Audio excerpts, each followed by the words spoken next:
The Philadelphia Eagles are Super Bowl champions.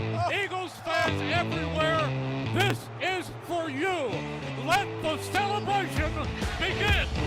Hey there, everybody, and welcome to the latest Eagle Eye with Reuben Frank. I'm Dave Zangaro. Rube, how was your weekend?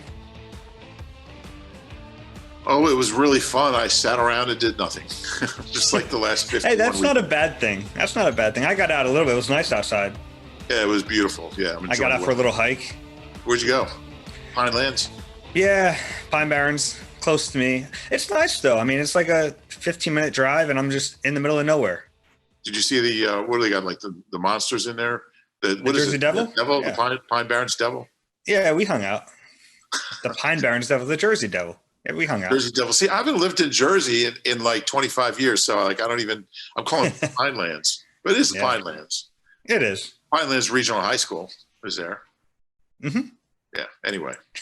All right, we have a pretty full show for you guys. Chris Sims from NBC Sports is going to join us in just a couple minutes to talk about the quarterback position because it's been kind of a wild off season. We're getting closer. I just looked at my calendar. My calendar's right here on the wall. We're like 2 weeks away from the start of free agency, the new league year. The Eagles have a lot to accomplish before then. I mean, they have to get cap compliant before then, and it's going to take a little bit of work. We're going to talk about Derek Barnett in a little bit too, because that's an interesting situation. They have to figure out what they're going to do with him. And we're also going to take a look at cornerbacks and tight ends in free agency. The Eagles probably need some help at both of those positions. They don't have a lot of money to spend to get there. Yeah, I think the next 2 weeks are going to be really, really interesting. We're going to get a real sense of what this team's direction is. And, there's going to be I would think there's going to be some pretty major moves, some surprising moves. I think they've got to know what's going on with Jason Kelce by the time you would think they would want. He might not announce it publicly, but I would think he would tell Howie Roseman and Nick Sirianni whether he's going to play or not next year because their cap is going to rely on knowing that. So I would think a lot is going to happen in these next couple of weeks. Obviously, the Carson trade will become official on the 17th, but other trades are possible. Releases. It's going to be an interesting little stretch. It should be. I mean, and it's probably going to. Once it starts happening, it's probably going to be a lot in a short window of time because they have a lot of things they have to do. Yeah, it's going to really reshape the franchise these next couple of weeks. I mean, we talk so much about the draft, but certainly the day one of the league year and the few days before and after are going to be pretty groundbreaking. Joining us now on the Eagle Eye podcast, our good friend Chris Sims. Chris, how are you? I'm doing good, guys. How are you? We're doing well. I think the last time we talked to you, we were trying to figure out how the Eagles were going to fix Carson Wentz, and we can kind of forget that whole conversation. Sorry for wasting your time during the season, but I wanted to start there. I mean, your reaction to kind of the way all of that unfolded and then eventually Carson Wentz getting traded out of Philadelphia. Right. Well, listen, a tough situation, certainly. One that I think, though, had to end and end kind of the way it did. I think, Carson Wentz was a little bit in a no-win situation there. Just me, if I had to put myself in his shoes, again, I respect the Eagles, the organization, the fan base. Listen, nobody's got as much passion as that fan base, but let's keep it real. Just like New York and how I grew up with the Giants, when things aren't good and everything like that, the fan base can be pretty critical of you too. And I think he was in a very tough situation, ultimately, and really in a situation where, man, it was only going to be to failure. And I don't think the fan base was totally all in on him altogether. So I think it was really best for both sides to kind of get a fresh start. And, the other aspect of that, of course, is, hey, the Eagles didn't help that situation with the Jalen Hurts draft pick and those type of things. That added more pressure to the situation altogether on a guy that already had a ton of pressure on him because of the Nick Foles Super Bowl thing and that whole conversation. So I think it's best that the Eagles moved on, and I certainly think it's best for Carson Wentz, and he's in a nice spot in Indianapolis. Do you think there was any way it was going to work once they drafted Jalen Hurts? I mean, do you think it was over then, or do you think there was still kind of a chance to make it work?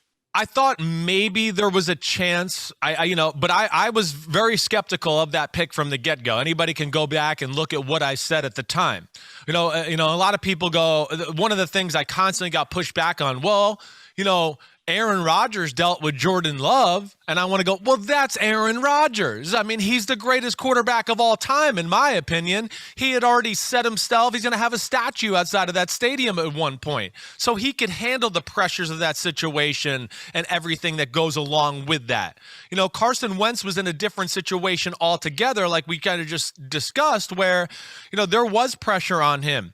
And, 2019, he played some really good football, and you can see the capabilities of what he can do when he's at his best. But, an old supporting cast around him and not a ton of talent, and what I believe in a mistake in drafting Jalen Reagor in the first round. And then you add the Jalen Hurts issue to it.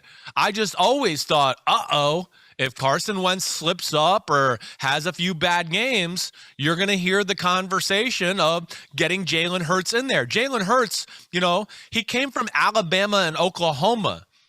Those are two, marquee teams, and the basic fan's just going to go, well, when he was there, they won. When he was there, they won. So why don't we make him the quarterback? He should win too. And of course, it's not that easy, as we know, but that's the perception. And that's, I think, some of the issues that were dealt with all year.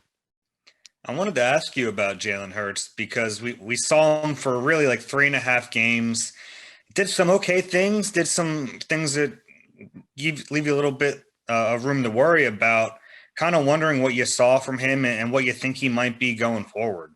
Right. I think it's still a question going forward. I will say he exceeded my expectations a little bit as a thrower, but not to the point where I'm just like, oh, wow, he's a great thrower. He's in, the top half of football or one of those type of throwers within the pocket. No, not at all. There's still a lot of work that needs to be done there. He is certainly a below average thrower in NFL terms. Now, his athletic ability and the threat he brings to the run game and things like that can simplify defenses. And I'm not saying he needs to be Tom Brady or Aaron Rodgers and pick defenses apart and all of that too. But, I think all in all, my grand thought would be, I would be shocked if the Eagles just went into 2021 and we're like, hey, Jalen Hurts, you're the guy. We're going all in on you. He did not prove that to me to this point. 1-3 in the starts. The Dallas game, the second to last game of the year would concern me a little bit. There was not only some bad decisions, but some throws where I just go, that doesn't look good. That's not NFL starting quarterback throwing material there, even for a running type quarterback that he is. So I would expect them to bring somebody in. I don't know if that's going to be the draft, the free agency, whatever that may be, but I would have a hard time thinking that the Eagles are just going to roll out the red carpet and say, you're the man. It's interesting because, because of their cap situation, they can't really be players, for a big time. I mean, they can't go out and, hey, Russell, hey, Deshaun right, or anything like that. So, you get what you pay for. And if you're rebuilding, do you really want Ryan Fitzpatrick out there, going 9-7 and getting you the 24th pick or something like that? So it's a tricky situation. And then if they draft somebody, well, why did you just draft quarterbacks 2 years in a row in the first couple rounds? So they've kind of painted themselves in a corner a little bit. They're definitely, in a little bit of a tough spot, like you said, in a corner there. Now, I do think with where they're picking, I think there's going to be some good quarterbacks available there, and I don't want to dive too much into the quarterbacks because I'm going to unveil my top 5 quarterbacks for the draft tomorrow and this week and really discuss that. So I don't want to tip my hand too much of who I think could be there and all those type of things. NBC will get mad at me, but all in all, I do think that option's on the table. You're right. Also, with the backup quarterback thing. I guess here's my big thing. The Eagles, it's maybe the biggest rebuild in football right now. I don't like saying that. I have so much respect for that front office and things they've done, over the last decade and everything like that. But, you just said it. The way the salary cap is, all the older players, everything about the football team just says it needs to be blown up and we got to start from scratch. And that's how it at least looks to me.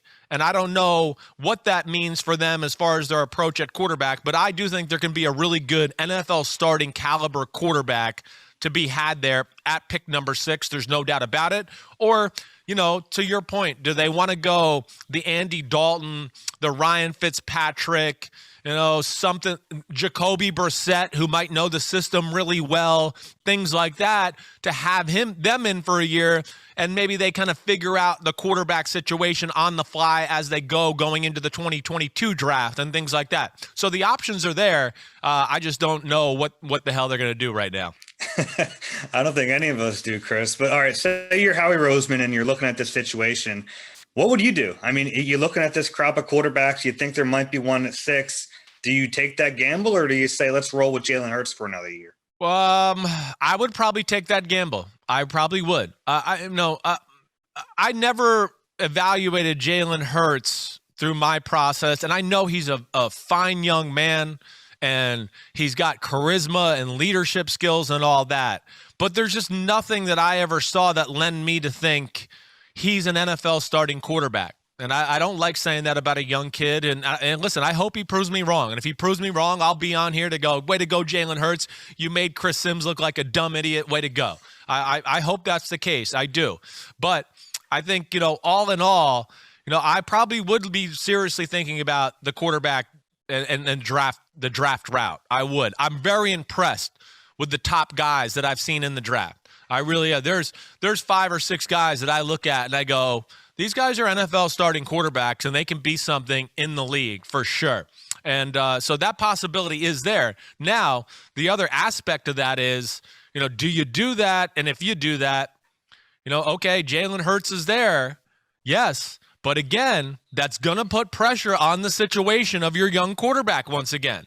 It is. Because as soon as he falters up a little bit, there's going to be a fan base or a part of the fan base that's going to go, well, Jalen Hurts looked pretty good last year. It looked pretty good.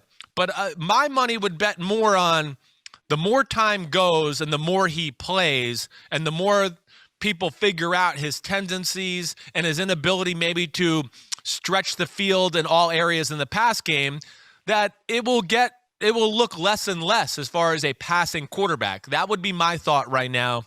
And that's why, hey, Howie Roseman and some of those guys are getting paid a lot of money. They got to figure out that situation.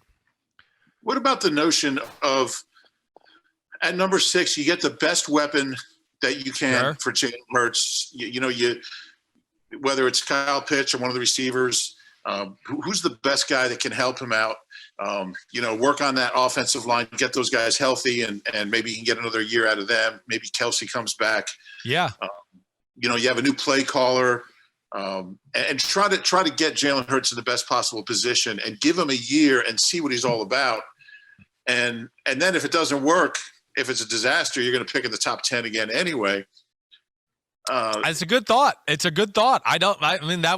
That's certainly another option. You're right. I mean, the team has to be built. I think you guys know, you follow them closer than I do.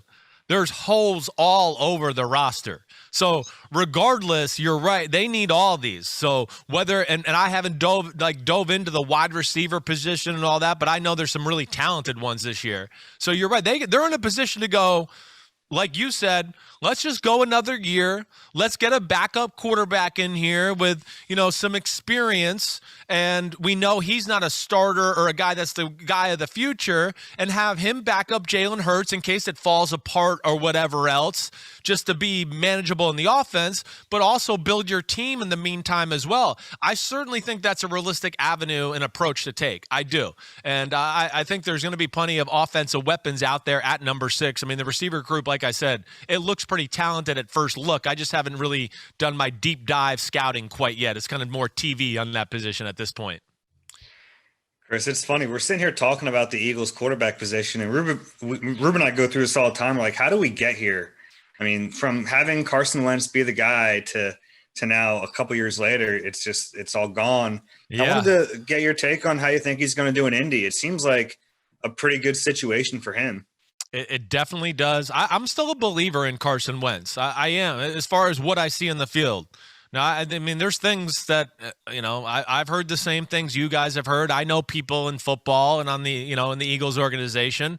Yeah, he's got some things he's got to fix as a leader, as a man, just hearing the noise on the outside, all of those things that he has to adjust. There's no doubt about that. But, I think with Frank Reich, the way they're ready right now. The Colts are kind of in a Super Bowl window.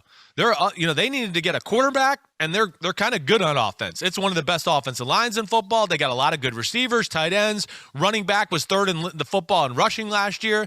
The defense is damn good too, and they probably just need a legit top-tier pass rusher, and I would go watch out for the Colts because they're really set up to go, let alone when you talk about, again, where did it go wrong? It started to go wrong when Frank Reich left town. That's to me, it started to show that obviously he was a big part of the creativity of the game planning and the offense. That's one thing that jumped out to me. So let alone we got, older wide receivers that could never help out Carson Wentz and a bunch of guys that were around him the last few years that I think the common fan outside of Philadelphia would have been like, who the hell is this? Who's this receiver? I've never seen this guy. Who the hell is this running back? It wasn't set up for Carson Wentz to have success, let alone I don't think the offensive system lent itself to have success too. You can talk about all his pressures and issues and all that, and I know he took some sacks and he was a little careless with the football, but at the same time, when everybody's on your back all the time and nobody's ever open, and it's always, I got to jam a ball in there for 8 yards into double coverage to get an 8-yard gain. I mean, that's how he had to play the last 2 years. It's just not realistic to ask any quarterback to do that. And I expect him to kind of turn things around with the Colts. I really do. Would you like to have seen him, that all said, would you like to have seen him react a little differently to the adversity he faced this past year? Definitely. I that to me is where he's got to grow up in that way and kind of just embrace it. Not that you have to comment on it, but he seems to the point where a little bit like he didn't understand the reality of what was really going on around him. Didn't even know that the guys in the locker room don't really love me. Not that they hated him, but he wasn't one of the guys. Oh, the city's saying this type of stuff. I made a comment with Mike Florio during the season, and I can't remember what game it was, but I found it shocking. And this is just, to me, is a little inkling. And he didn't know Doc Rivers was the new head coach of the 76ers. To me, that's like, what? You got to embrace the city. That's part of it. Brady embraced Tampa. Yeah, he hears the haters. He gives a shot back on Twitter every now and then. We know Aaron Rodgers hears it. Okay, it's not that it has to run your life and you have to go home and go, wait, who said good things? Who said bad things? Let me make a list. But the reality is you're the damn quarterback. You're getting paid $30 million. You need to know what the perception is around you because the perception ultimately becomes the reality if it goes on too long. And to me, that's what happened with Carson Wentz in Philadelphia. Yeah, you're probably right. I thought Brett Brown was the Sixers coach. You're a little behind there, Rube. Come on, what are you, Carson Wentz? Get with the times. Let's go. I did want to ask you before we let you go, Chris, just about Nick Sirianni. It seems like you're a pretty big fan of what Frank Reich has done, what he did here in Philly, and what he's done in Indy. I guess it's tough to figure out when you have an offensive coordinator under an offensive head coach what exactly they're going to be, but what do you know about Nick Sirianni, and do you think he'll do well here? I do. I think the thing that, one, I've heard nothing but good things. I don't know Nick personally. I've seen him in passing, but really I've never even talked to him. I don't think I've even ever really said hello to him or anything like that. But I think when you are at a place with, you could say what you want about Frank Reich. I'm a big studier of, quarterbacks, offenses, the way they're run and everything like that. And I've looked at the Colts really ever since Frank Reich's got there, whether it was Andrew Luck or Phillip Rivers or whatever. And every week I go, ooh, this is a cool way to attack. Ooh, I like the way they do this play. Ooh, I've never even seen this. I'm not sure what the hell they're doing, but it's working. I like it. So that's where I'm excited for Nick Sirianni and the Philadelphia Eagles and their fans. I think he is going to bring, an element of week-to-week game planning to where you're not going to know how he's going to attack. At least that's what I'm hoping for at this point. And we'll see where that goes, but that's what at least it looks like, to me from, on the outside looking in. Last one for me, Chris. You mentioned the Eagles might have the biggest rebuild in the league right now. We all know there's no 5-year programs anymore. There's no 3. I mean, teams go from 4-12 to deep in the playoffs overnight.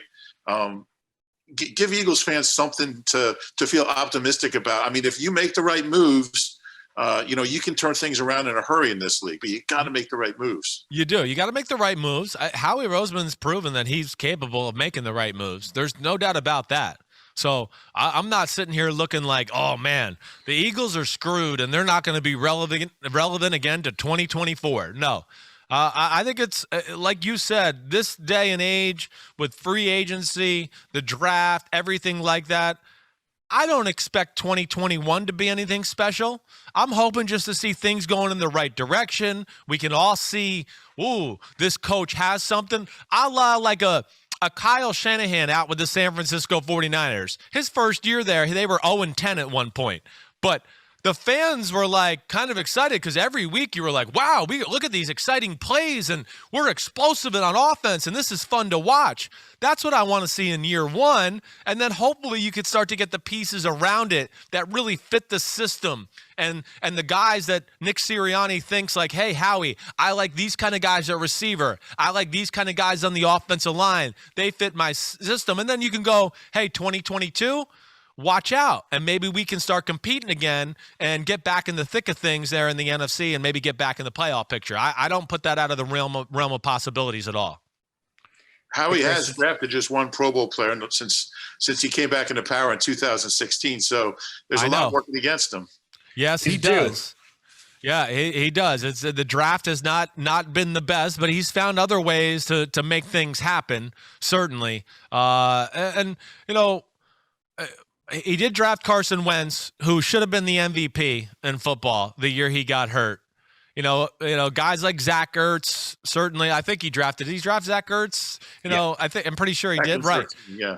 I'm doubting myself, but I have no doubts with Howie Roseman. I don't. I still think he can build a football team, and he's always been able to find some good free agents and things like that. His biggest issue, and I don't know who to blame here or whatever. Maybe the owner's involved in this too. I don't know, but they let the shelf life of that Super Bowl team just go on a little too long, and they kept trying to put little Band-Aids on it. And it was like, oh, no, the cut got too big. That Band-Aid's not big enough. Let's get another one. And, oh, no, and it kind of fell out of control here. So hopefully they can right the ship and get things going in the right direction. Chris, we appreciate your time. It's always good talking to you. You guys can check out the Chris Sims Unbuttoned podcast. We look forward to those the quarterback reveals. One of those guys might end up in Philly, right?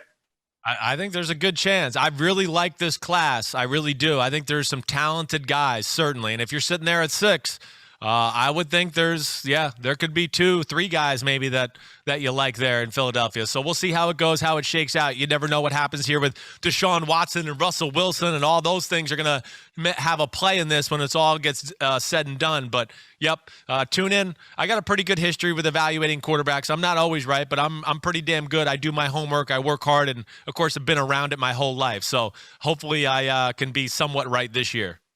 Well, we look forward to that. Thanks so much, Chris. Thank you, guys. Be good. Hey, Eagles fans, it's time to look forward to a dream vacation. The Philadelphia Eagles fan cruise tickets are selling out fast. The ship sails in just about a year, March of 2022. 7 days and 7 nights with Eagles fans and only Eagles fans. Book your tickets today at PhiladelphiaEaglesCruise.com. We appreciate the time from Chris Sims there. Interesting stuff. I think he's probably a little more confident in Howie Roseman and the fan bases right now. One thing I like about Chris is he's very consistent with his opinions. He doesn't always fall in line with everybody else's opinions, but that's fine. That's okay. And when he's wrong, He's the first to admit he was wrong about something. I like Jalen Hurts more than he does. Hey, listen, he played quarterback in the NFL. He knows his stuff. I'm probably a little more down on Howie Roseman than he is, and his recent body of work. I mean, you're talking Zach Ertz, that was 8 years ago. But Chris is. I always appreciate his point of view, because he's willing to take a different road and not go with the conventional wisdom, and I always appreciate that. Yeah, I'm curious to see how he evaluates the quarterbacks in this draft, because right now I think there's been kind of most of the experts have a clear-cut pecking order, I think, and I have a feeling his isn't going to be in line with that. Yeah, you're probably right. We'll talk to him before the draft. We'll do that again, and we'll get some specific ideas. That'd be good. I mean, his evaluation of Jalen Hurts is a little scary, though. He's someone I trust, and look, I think we both saw good things from Jalen last year, but there were some concerns, and I think Chris saw those too. And I also think a lot of the concerns with Jalen Hurts kind of reinforced what maybe Chris and some other people already thought of him coming out of college. So I think that's probably part of the fear there. Yeah, he did not like to pick. I mean, I think we had him on after the draft last year. He did not like to pick at all. And so he's been consistent about that. I think that it's impossible when you're evaluating Jalen Hurts to kind of, separate the running ability from everything else. I mean, that's it's like, well, Lamar Jackson's not the greatest thrower in the world. Yeah, he can run a little bit. Well, I mean, that's a huge part of his game. Yeah. And it's a huge part of Jalen Hurts' game. And he like Chris said, he did say he threw the ball better than he expected, but not good enough. And that's fair. And we'll see. I still don't think he was in a very tough position. We've talked about this, but I mean, like Chris said, he didn't have any, you can't say Carson failed because he didn't have any receivers and then say Jalen can't throw the ball, because he had the same receivers, plus Quez Watkins basically. So, we'll see. There's a lot of unknowns with Jalen, and I think he's got a chance to be pretty good. Yeah, no, I totally agree. And we'll see what happens there. It'd be fascinating if the Eagles draft another quarterback, but we'll talk about that a bunch more as we get closer to the draft. At the top of the pod, we mentioned a bunch of different moves the Eagles are going to have to make before the start of the league year. One of them, we think that they're going to have to figure this out, is Derek Barnett. You wrote about it. We've talked about it, but it's a pretty big decision. He's a 24-year-old guy. It's amazing. He's really young for a pending free agent off a rookie deal. He's only 24. It's crazy. I mean, he was drafted 2 years before Andre Dillard. I forgot his name already. It's made such an impact on my life. Andre Dillard was a first-round pick 2 years later, but he's younger than Andre Dillard, which, is something they take into consideration in the evaluation. Yeah, and I think he's a good player. I think most people agree he's a good player.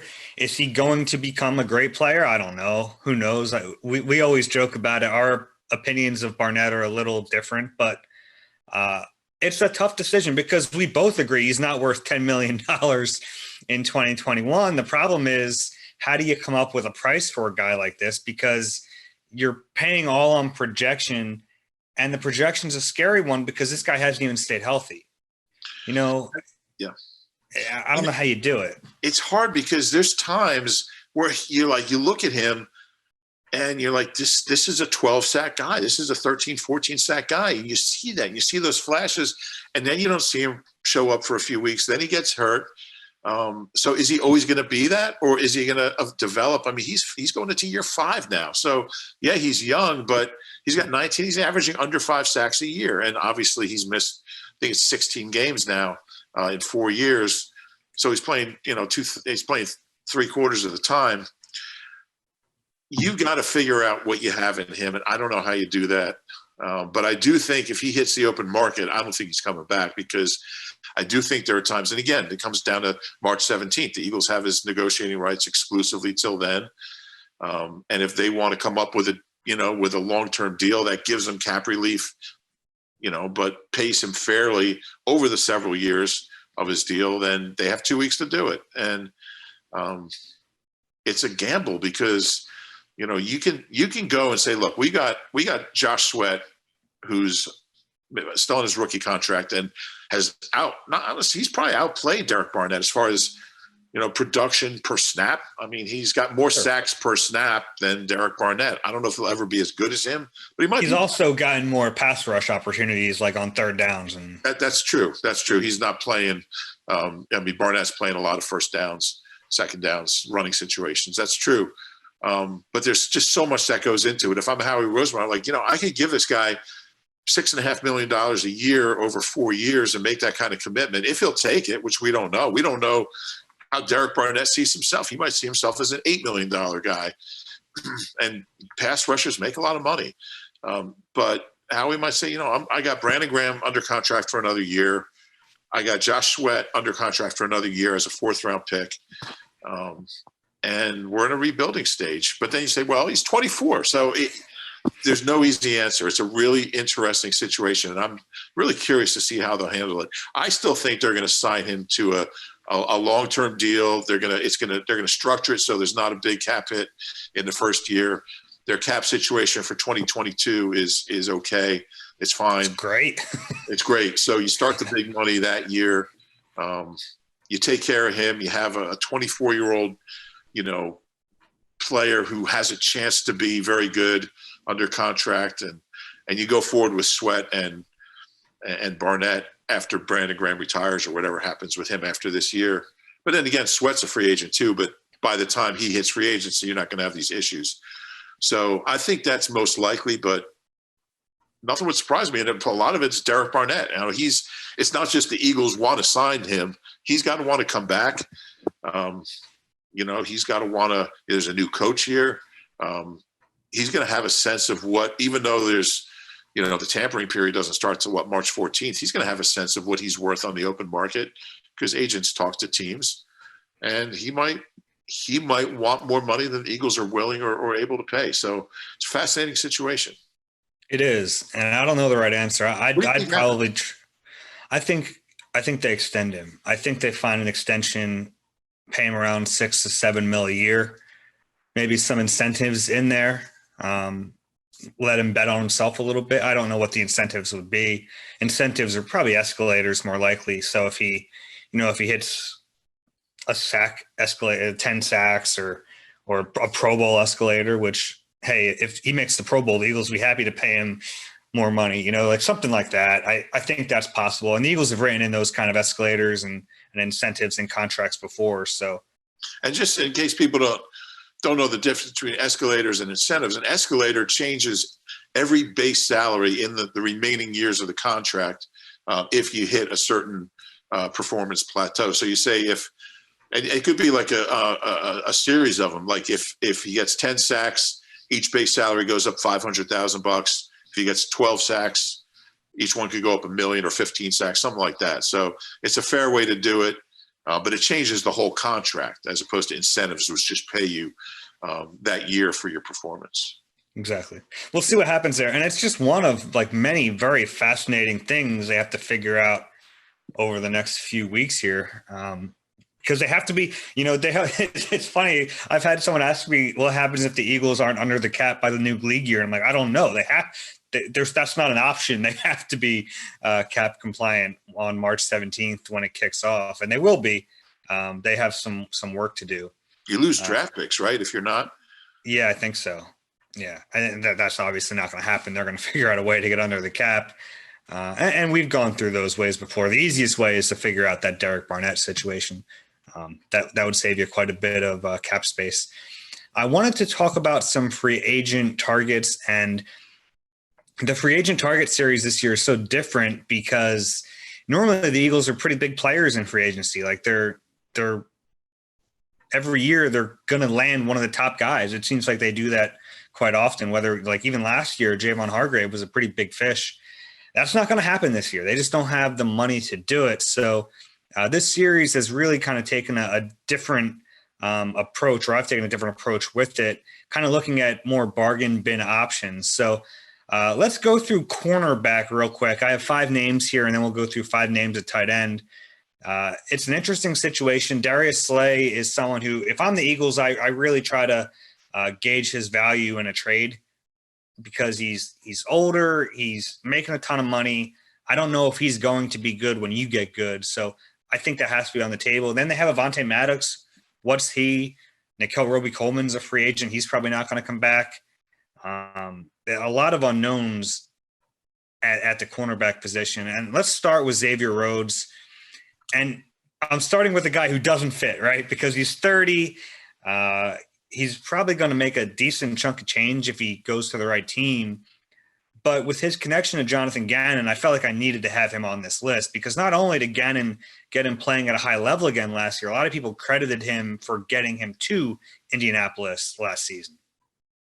Yeah, I mean, those two are going to be tied at the hip. I like the player. I mean, he definitely played better, but I'm just not interested in any free agents who are 30 years old. Because I think, like you said, it's the same thing. He's the same age as Slay, and I think he's going to be looking for that one last kind of break the bank type deal. I think he's going to get a ton of money, but if you're going to move on from Slay, I'm not going to sign another cornerback. Yeah, no, I get that. And there are some cheaper options here. Let's go through the other four because the other four are more not bargain bin, but they're not guys who are going to demand a lot of money. Brian Poole, Mackenzie Alexander, Garyon Conley, and Akella Witherspoon. A few of these guys there were high draft picks at one point, and you're kind of taking a chance on them. So a guy like Garyon Conley and Akella Witherspoon are players I really liked coming out of college, and they haven't really lived up to those expectations. But those are the kind of it's not like you're going to sign a bunch of these players, but I think the Eagles have to be willing to sign a couple of these guys at different positions and take a chance because you have to fill out a roster, and I'd rather fill out a roster with guys who we know have some talent and they just haven't been able to get it out. I like the idea of those kind of signings this year. Yeah, when I look at these names, I see like everyone else is Sidney Jones. Everybody else is guy that he didn't suck, but he just wasn't what we thought he was. But sometimes a change of scenery helps a guy like maybe a guy like Conley or a guy like Witherspoon. To change the scenery would help them. But sometimes players just not that good.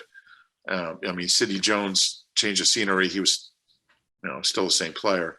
He played. He was a better player. He played. He stayed healthy, but he didn't.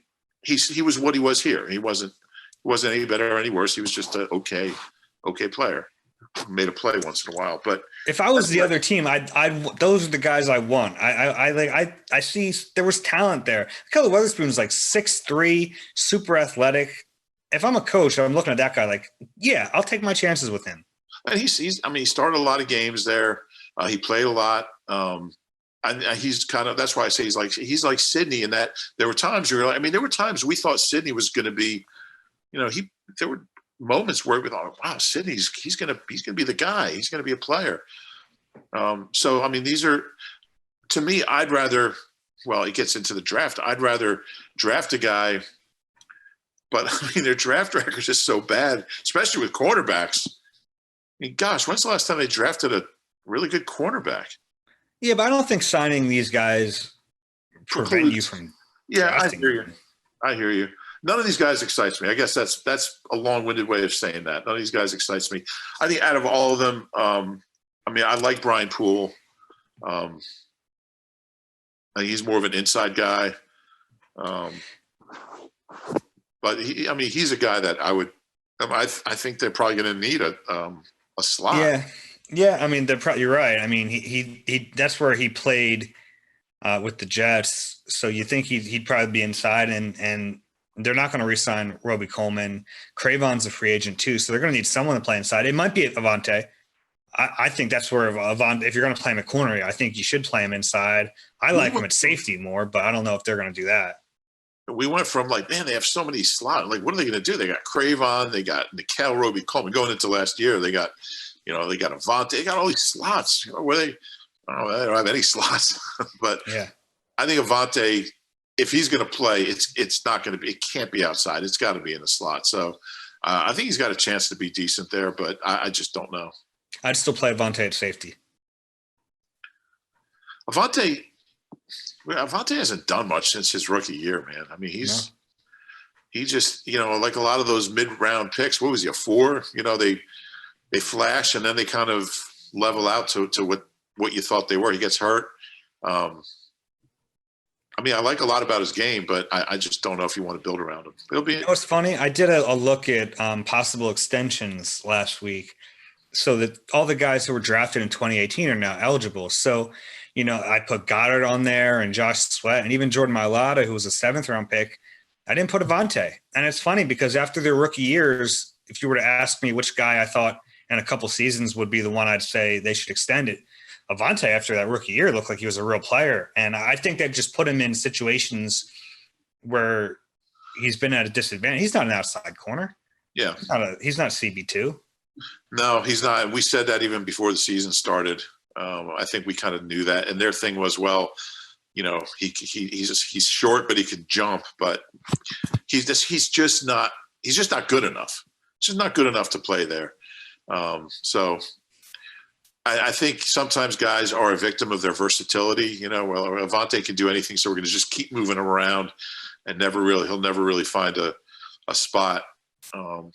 But if you're going to give him a shot, it's got to be in the slot. But I do like Poole as a potential slot guy. And Mackenzie Alexander too. I mean, undersized guy. He's played nickel before, so he'd be another guy.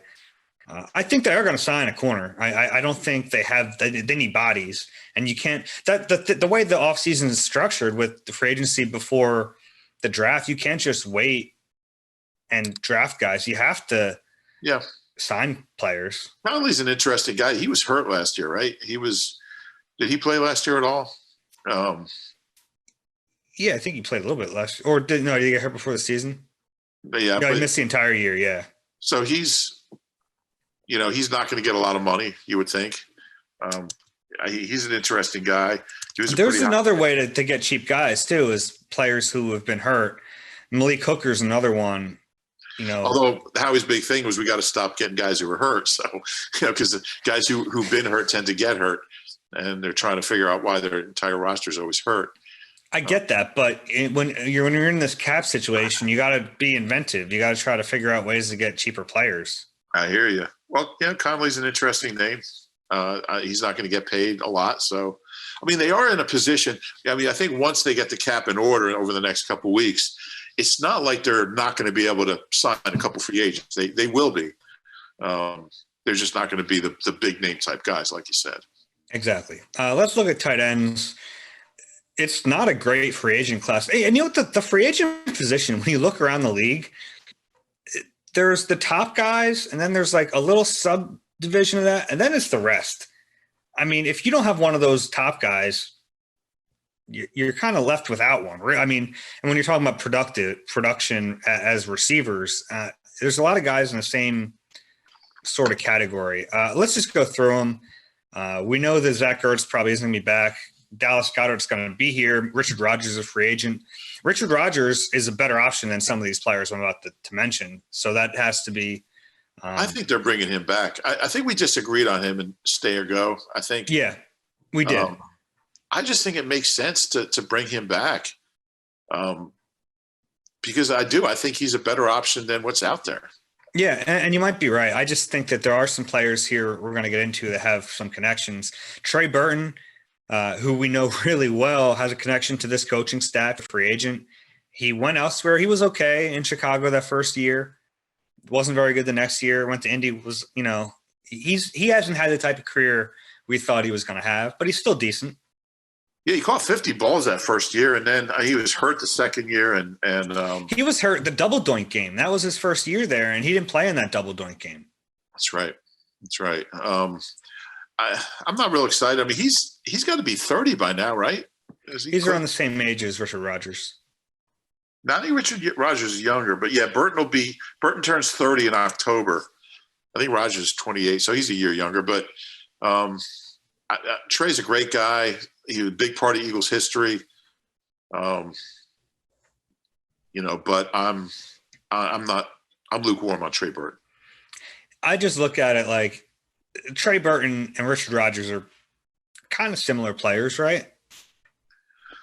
Yeah, And you know what? You know what I think it is? Howie has such a proclivity for bringing guys back, and I don't like it. I think because I think that's my resistance to Trey Burton. I mean, he's okay. He's an okay, tight end, but I just he does it so much, and I think he does it in lieu of sometimes true evaluations of the position. So it's like, let's bring somebody back who's familiar. I get that. And for me, the familiarity with Trey Burton, the reason you sign him wouldn't be the familiarity with the Eagles. It'd be the familiarity with the Colts system from his time there.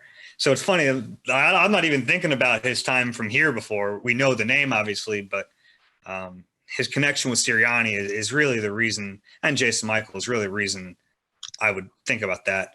The next one will be great. I don't think it's going to happen. Mo Alley Cox, who is a restricted free agent, so the ball is really in Indianapolis's court. But if he hits the market, he's worth a call because Jason Michael, the tight ends coach, is really the guy who's gotten the most out of him. This is a former – you remember Mo Alley Cox from VCU. He's a big basketball player, hadn't played football since high school, and he had a really good year last year, and I think he's just scratching the surface. So if for whatever reason Indy doesn't lock him up, he's worth a call. Yeah, I would expect they would bring him back, but interesting name. Yeah. I know the Eagles aren't getting Jonnu Smith, but I put him on here because he overlapped with Jason Michael, and he's probably the second tight end in free agency. He's going to get a lot of money. Eagles aren't going to pay him $8 million a year, but I will say that if there's a position the Eagles might overpay for, Sirianni likes tight ends. Tight ends are a big part of his offense. You think? Yeah. I saw a stat where the Colts played less 12 than almost every team last year, but I don't know how much of that is Frank. I don't really know. I don't know. I mean, it seems like a lot of that might be personnel driven by what he has, but they can't afford him. So I don't know. We should. I know. That was just me wanting to put him on the list. The next one's interesting. Dan Arnold, a big dude. He's 6'6", 220, young player. Another guy who's transitioning from receiver to tight end. I like him. I mean, he's another guy with the Cardinals recently, was with the Saints before. I don't know what the market's going to have for him. He's not a great player, but it is a weak market, so he might get paid more than he should. Yeah, I think he's the kind of guy you can look at. I mean, I think realistically, I don't think he's going to get a ton of money. I don't think so. But undrafted, I believe. He's bounced around a little bit, kind of started to find his way last year. He's the kind of level I think that they should look at if they don't want to bring Richard Rodgers back. He's young. He's 25. I think somewhere along that level is something that makes sense. He's a guy to be interested in because, I think he's got so much upside.